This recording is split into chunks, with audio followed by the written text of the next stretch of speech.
दोस्तों आज हम आपको भारत के एक ऐसे स्टेट के सफर पर लेकर जा रहे हैं जहां के लोगों को सबसे शांत माना जाता है। यहाँ की राजधानी को द टेम्पल सिटी के नाम से भी जाना जाता है। एक ऐसा स्टेट जहां है दुनिया का सबसे पुराना पत्थर और जहां आपको देखने को मिलेगा आर्किटेक्चरल मार्वेल। एक ऐसा राज्य जो पक्षियों और जानवरों के लिए है हेवन। दोस्तों अगर आपको रॉयल बंगाल टाइगर और व्हाइट टाइगर देखना है तो यहाँ जरूर आएं। इस स्टेट की खूबसूरती यहाँ आने के बाद ही पता चलती है। यहाँ के बीचेस इतने खूबसूरत हैं कि आपका मन ही नहीं करेगा यहाँ से जाने का। दोस्तों हम बात कर रहे हैं भारत के सबसे अनोखी उड़ीसा राज्य की। तो फिर देर किस बात की, अपना सीट बेल्ट बांध लीजिए अच्छे से और निकलते हैं उड़ीसा की एक शानदार सफर पर। दोस्तों सबसे पहले आपको बता दें कि उड़ीसा राज्य की आबादी है 4,76,00,000 के आसपास और यहाँ पर आपको 270 लोग पर स्क्वायर किलोमीटर दिख जाएंगे। उड़ीसा भारत का खूबसूरत राज्य में से एक है और ये अपने लुभावने समुद्री तटों, दर्शनीय मंदिरों, खूबसूरत टूरिस्ट प्लेसेस के लिए फेमस है। जगन्नाथपुरी मंदिर और कोणार्क का सूर्य मंदिर उड़ीसा के सबसे फेमस टूरिस्ट प्लेस है। इसके अलावा उड़ीसा धान की खेती और रोमांचित कर देने वाले स्थानों के साथ साथ ऐतिहासिक मॉन्यूमेंट्स के लिए भी जाना जाता है। उड़ीसा को पहले कलिंगा और उत्कल के नाम से जाना जाता था और इस राज्य का नाम कई बार बदला गया है। उड़ीसा पर मुगल सल्तनत और अंग्रेजों ने भी कब्जा किया है। सिर्फ यही नहीं, हिटलर ने सेकेंड वर्ल्ड वॉर के दौरान उड़ीसा पर कब्जा करने की प्लान बनाई थी क्योंकि हिटलर का मानना था कि उड़ीसा में बहुत नेचुरल सब्सटेंस है जिसकी वजह से कोई भी जंग जीत सकते हैं। लेकिन हिटलर का ये सपना सिर्फ एक सपना बनकर ही रह गया। इसके अलावा उड़ीसा मौर्य साम्राज्य के शासक अशोक से संबंधित है। महाराज अशोक सबसे महान मौर्य शासक थे जिन्होंने लगभग पूरे भारत और आसपास के देशों पर फतह हासिल कर ली थी। उड़ीसा कलिंग शासन के दौरान बहुत फेमस हुआ था। 261 ईसा पूर्व कलिंग युद्ध के दौरान खून खराबे को देखने के बाद अशोक का मन का भाव इसी स्थान पर हुआ था और उन्होंने बौद्ध धर्म को अपना लिया था। दोस्तों सबसे पहले उड़ीसा में आने वालों में महाभारत काल के पहाड़ों की जनजातियों के लोग थे जिन्हें सवर और सओरा कहा जाता था। उड़ीसा का एग्जिस्टेंस प्राचीन काल से है, इसीलिए यहाँ कई तरह के मॉन्यूमेंट्स हैं जो अब वर्ल्ड हेरिटेज साइट्स में शामिल हैं। और इसके अलावा भी कई सारे अलग अलग मॉन्यूमेंट्स हैं जो कि आज उड़ीसा की वास्तुकला में चार चांद लगा रहे हैं। उड़ीसा एक कल्चरली रिच स्टेट है। उड़ीसा की कल्चर के बारे में बहुत कम लोगों को ये बात पता होगी कि यहाँ 62 समुदाय के लोग निवास करते हैं और सभी समुदाय के लोगों को अपनी एक अलग ही कल्चर है। राज्य की कल्चर हिंदू, बौद्ध और जैन धर्म का एक मिश्रण है। यहाँ के आदिवासी लोगों की जो कल्चर है उसको राज्य का अहम हिस्सा माना जाता है। उड़ीसा राज्य के ओडिसी डांस की जितनी तारीफ की जाए उतनी कम है। ओडिसी डांस को दुनिया भर में सराहा जाता है और इस फोक डांस को देखने और सीखने के लिए दूर दूर से लोग आते हैं। ओडिसी डांस की मुद्राएं बहुत आकर्षित और दिलचस्प होती है, मन करता है कि बस देखते ही जाएं। उड़ीसा के इस डांस फॉर्म को सबसे पुराना माना जाता है। दोस्तों उड़ीसा की आर्ट, कल्चर, फेस्टिवल और म्यूजिक इस राज्य को अपनी अलग ही पहचान दिलाते हैं। उड़ीसा राज्य में कई त्योहार मनाए जाते हैं जिनका अपना एक अलग इम्पोर्टेंस है और ये त्योहार राज्य के आर्ट, कल्चर और ट्रेडिशन को उजागर करने में अपनी भूमिका निभाते हैं। उड़ीसा के कुछ प्रमुख त्योहारों में शामिल है कलिंग फेस्टिवल, चंदन यात्रा जो कि एक 21 दिनों का आकर्षित त्योहार है, दुर्गा पूजा जो कि सितंबर से अक्टूबर महीने में मनाए जाने वाले त्योहार है, कोणार्क डांस फेस्टिवल और जून जुलाई के महीने भगवान जगन्नाथ की यात्रा देखने लायक होती है। इसके अलावा उड़ीसा में आप सैंड आर्ट, फैशन और रॉक शो, एक्सीलेंट फूड और एडवेंचर स्पोर्ट्स एक्टिविटीज का आनंद भी ले सकते हैं। उड़ीसा में बोली जाने वाली मुख्य भाषा उड़िया है। यहाँ पर 4.5 करोड़ लोग उड़िया भाषा बोलते हैं, लेकिन इसके अलावा यहाँ कुछ अलग भाषाओं का भी इस्तेमाल किया जाता है। इसमें से संभलपुरी भाषा प्रमुख है। सोने चांदी पर की जाने वाले तार की खूबसूरत कारीगरी के लिए उड़ीसा को एक अलग ही पहचान मिलती है और ये फ्लिग्री के नाम से जाने जाते हैं। इस आर्ट को गौर से देखने पर पता चलता है कि सोने और चांदी पर कितनी बारीकी से काम किया गया। आपकी जानकारी के लिए बता दें कि रिपब्लिक डे की झांकी में उड़ीसा के इस खूबसूरत कारीगरों को शामिल किया जाता है।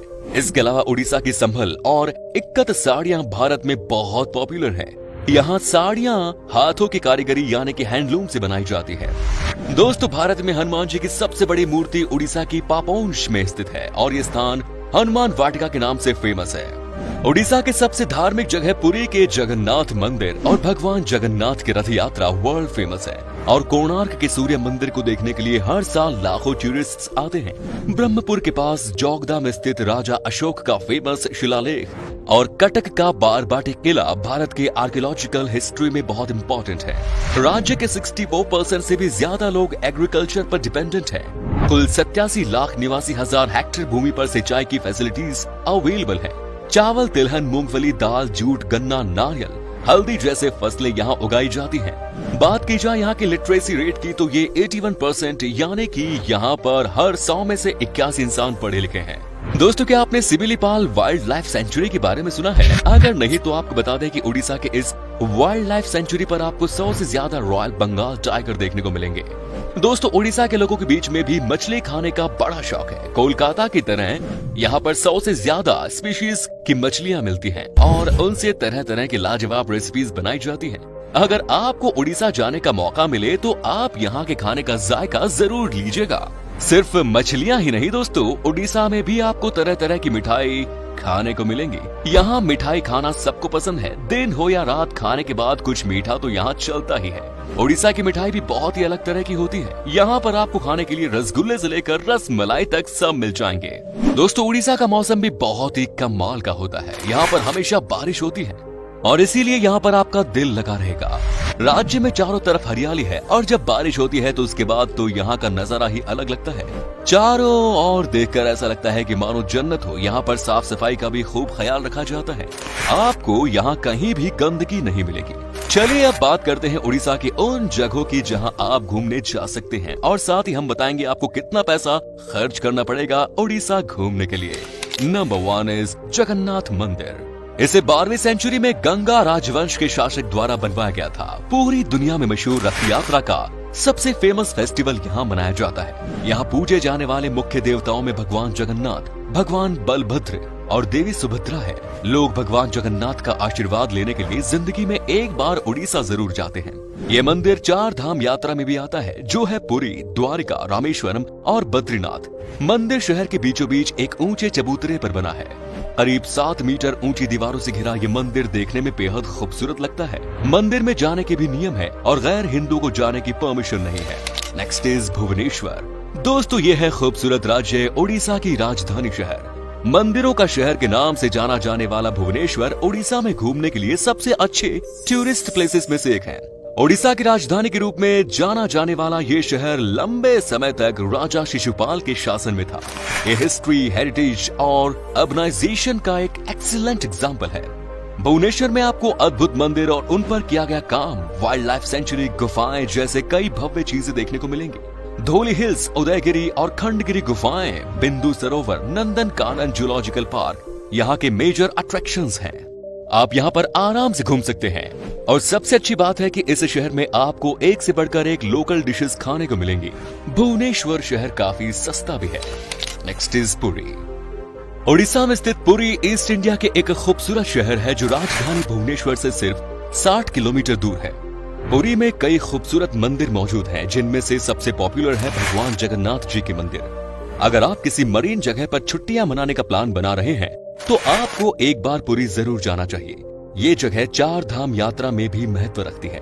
पुरी बीच फेस्टिवल, पुरी जगन्नाथ मंदिर, चिल्का झील और बर्ड सेंचुरी और गुंडीचा घर मंदिर यहाँ के मेजर अट्रैक्शंस हैं। नेक्स्ट इज कोणार्क मंदिर। दोस्तों, कोणार्क एंशिएंट आर्ट और स्कल्पचर पटभूमि है और उड़ीसा का सबसे अच्छा डेस्टिनेशन है। भारत के 7 अजूबों में से एक कोणार्क का सूर्य मंदिर की नक्काशी को देखने के लिए यहाँ साल भर टूरिस्ट की भीड़ जमा रहती है। ये मंदिर यूनेस्को वर्ल्ड हेरिटेज साइट्स की लिस्ट में भी शामिल है। कोणार्क सूर्य मंदिर के मुख्य देवता भगवान सूर्य नारायण है। अद्भुत मंदिरों के अलावा शहर में समुद्र तट देखने के साथ साथ यहाँ एक एंटरटेनिंग आर्कियोलॉजिकल म्यूजियम भी है। Next is Jaipur. Nature lovers के लिए जयपुर उड़ीसा के सबसे देखे जाने वाले टूरिस्ट प्लेसेस में से एक है। जयपुर शहर 16वीं सेंचुरी में सूर्यवंशी राजवंश द्वारा स्थापित किया गया था। पूर्वी घाट पर्वतमाला के बीच स्थित जयपुर उड़ीसा में घूमने के लिए सबसे पॉपुलर जगहों में से एक है, जो घने जंगलों, धुंध में छिपी घाटियों से मिली हुई है और यहाँ की खूबसूरत झरने देश भर से टूरिस्ट्स को आकर्षित करती हैं। Next is Paradip. देश के सबसे इंपॉर्टेंट और सबसे पुराने बंदरगाहों में से एक ऐतिहासिक पारादीप जगत सिंहपुर जिले में स्थित है। पारादीप कोस्टल लैंडस्केप, खूबसूरत मरीन बीच, घने जंगल, झरनों और किलों के साथ साथ भरा पड़ा है।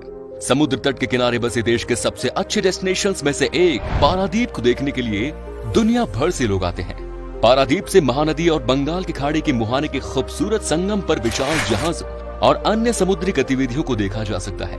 पारादीप बंदरगाह है, गहीर माथा सेंचुरी और समुद्र तट, लाइट हाउस और झनकड़ी यहाँ के प्रमुख आकर्षण है। Next is Cuttack. Mahanadi delta की नोक पर स्थित कटक पहले की राजधानी है और उड़ीसा का दूसरा सबसे बड़ा शहर, और उड़ीसा में घूमने के लिए सबसे खूबसूरत जगहों में से एक है।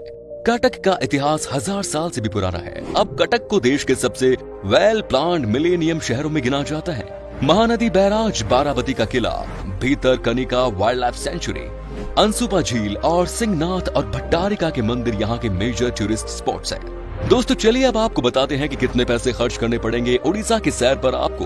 अगर आप अकेले सफर पर हैं तो आपको हफ्ते में लगभग 15,000 रुपए खर्च करने पड़ेंगे और यहाँ आपको कम से कम पैसों में होटल मिल जाएंगे रहने के लिए।